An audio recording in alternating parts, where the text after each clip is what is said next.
ఓటమి ఓటమి అవమానాలను ఇస్తుందని తెలుసు, కానీ ప్రాణాలు తీస్తుందని తెలియలేదు. ఓటమి అధికారాన్ని దూరం చేస్తుందని తెలుసు, కానీ రాష్ట్రాన్ని నాశనం చేస్తుందని తెలియలేదు. అలాంటి ఒక ఓటమి సర్వం కోల్పోయిన అస్త్ర సన్యాసం చేయని నాయకుణ్ణి మన ముందు పెట్టింది. అలాంటి ఒక ఓటమి అవమానాలు ఎదుర్కొన్న నాయకుణ్ణి ఆయుధంగా మలిచింది. అలాంటి ఒక ఓటమి నింపాదిగా ఉన్న కార్యకర్తల్ని నిప్పు రవ్వల్ని చేసింది. 5 ఏళ్ల పాటు ఆస్తులు పోయాయి, కుటుంబాలు పోయాయి, ప్రాణాలు పోయాయి. తెలుగుదేశం జెండా కనపడితే దాడులతో, పసుపు రంగు కనపడితే కేసులతో ఉక్కిరి బిక్కిరి చేసి జైళ్లలో మగ్గపెట్టి ఊర్ల నుండి తరిమేసి ఆఖరికి అధినాయకుణ్ణి అక్రమంగా అరెస్టు చేసి పార్టీ ధైర్యాన్ని, మనుగడను దెబ్బకొట్టామని పిర్రబీగిన వారి కుంభస్థలాన్ని బద్దలు కొట్టి పోయిన గౌరవాన్ని, అణిచివేయబడ్డ ఆత్మగౌరవాన్ని గర్వంగా వెనక్కి తెచ్చిన పార్టీ మన తెలుగుదేశం పార్టీ. నారా చంద్రబాబు నాయుడు అనే నేను. తెలుగుదేశం ఒక వర్గం కోసం నిలబడలేదు. తెలుగుదేశం ఒక ప్రాంతం కోసం కొట్లాడలేదు. తెలుగుదేశం అధికారం కోసం అర్రులు చాచలేదు. అందని ఆకాశాన్ని అందుబాటులోకి తెచ్చి, అందుకోలేని అవకాశాలను చేతుల్లోకి తెచ్చి, రాళ్ల భూముల్ని నగరంగా మార్చి, రాజధాని లేని రాష్ట్రానికి దిక్చూసిలా మారి 25 ఏళ్ల తర్వాత భవిష్యత్తుని సిద్ధం చేసే ముందు చూపుతో మెలిగే పార్టీ తెలుగుదేశం పార్టీ.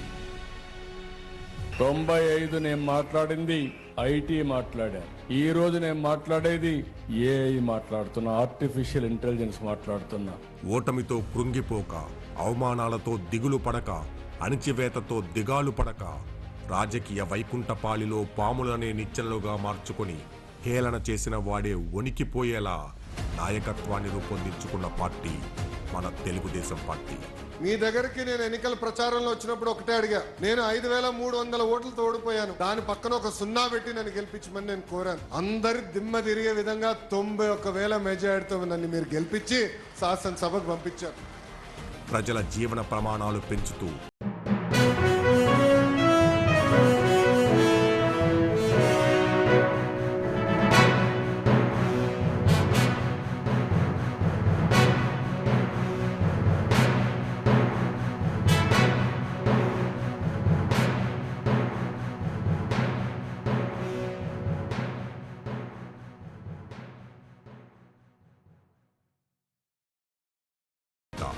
కనుమరుగైపోవటానికి ఈ పార్టీ బలపడింది స్కాముల మీద కాదు, ప్రజల నమ్మకం మీద.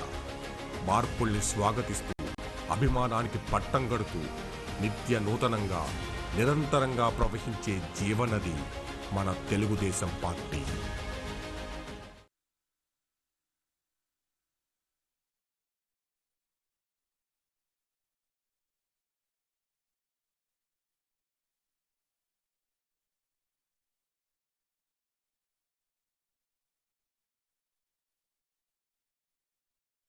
ఇది ప్రజల తిరుగుబాటు. ప్రజలు గాని కండెర్ర చేస్తే మీ ఊర్లోనే మీకు పుట్టుగతులుండవు. ఈ విషయం మీరు గుర్తుపెట్టుకోండి. తెలుగుదేశం పార్టీ లేకుండా చేస్తాడంట.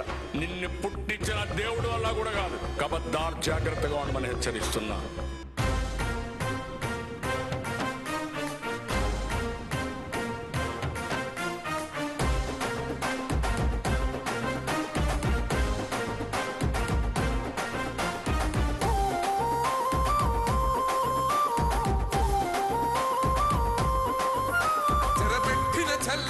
నిలబడ్డడురా, భయపెట్టిన చల్ బ్రతికున్నడురా.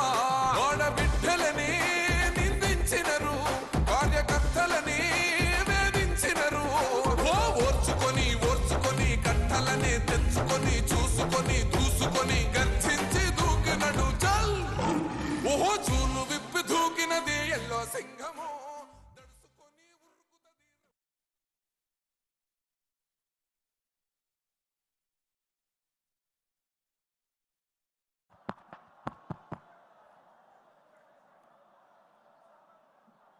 తెలుగుదేశం పార్టీ కుటుంబ సభ్యులందరికీ కూడా మహానాడు వేదిక సగౌరవంగా ఆహ్వానం పలుకుతోంది. మరి కొద్ది క్షణాల్లో మనందరి ప్రియతమ నేత, మన గౌరవ ముఖ్యమంత్రి శ్రీ నారా చంద్రబాబు నాయుడు గారు వేదికను అలంకరించబోతున్నారు. మరే కొద్ది క్షణాల్లో మన ముందు రాబోతున్నటువంటి మన ముఖ్యమంత్రి గారికి అఖండమైనటువంటి స్వాగతం పలకాల్సిందిగా మీ అందరికీ విజ్ఞప్తి చేస్తా ఉన్నాం.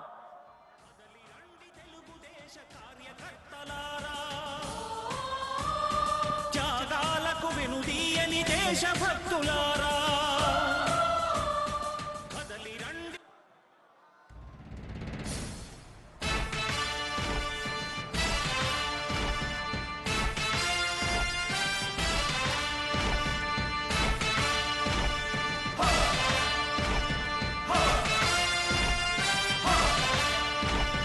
కదలి రండి తెలుగుదేశ కార్యకర్తలారా,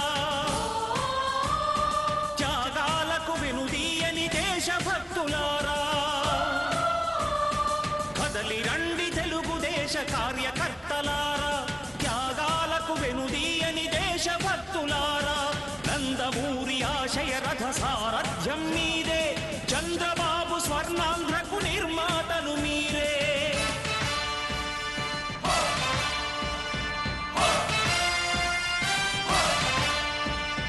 కదలి రండి తెలుగుదేశ కార్యకర్తలారా, త్యాగాలకు వెనుదీయని దేశభక్తులారా.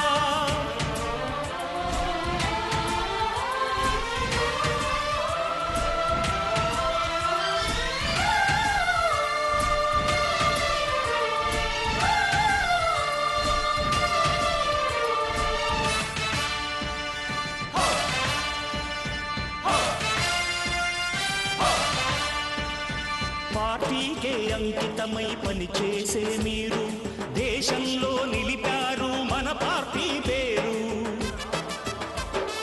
పార్టీకే అంకితమై పనిచేసే మీరు దేశంలో నిలిపారు మన పార్టీ పేరు. మారుమూల గ్రామమైన మహానగరమైన బాధ్యతతో క్రమశిక్షణతో మెలిగారు.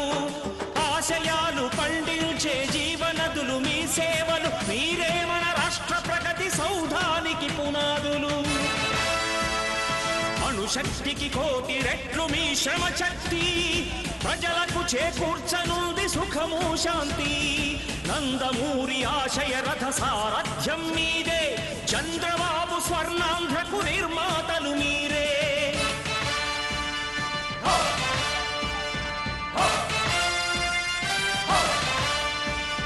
కదలి రండి తెలుగుదేశ కార్యకర్తలారా, త్యాగాలకు వెనుదీయని దేశభక్తులారా.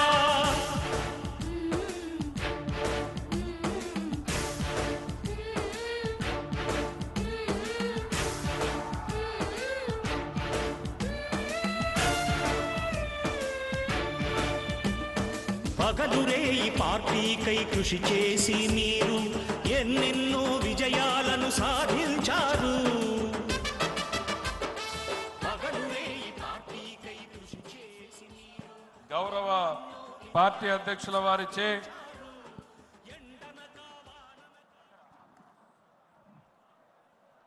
జ్యోతి ప్రజ్వలన కార్యక్రమం అనంతరం పార్టీ వ్యవస్థాపక అధ్యక్షులు మనందరి ప్రియతమ నాయకుడు శ్రీ నందమూరి తారక రామారావు గారి విగ్రహానికి పుష్పాంజలి ఘటించాల్సిందిగా సగౌరవంగా ఆహ్వానిస్తున్నాం.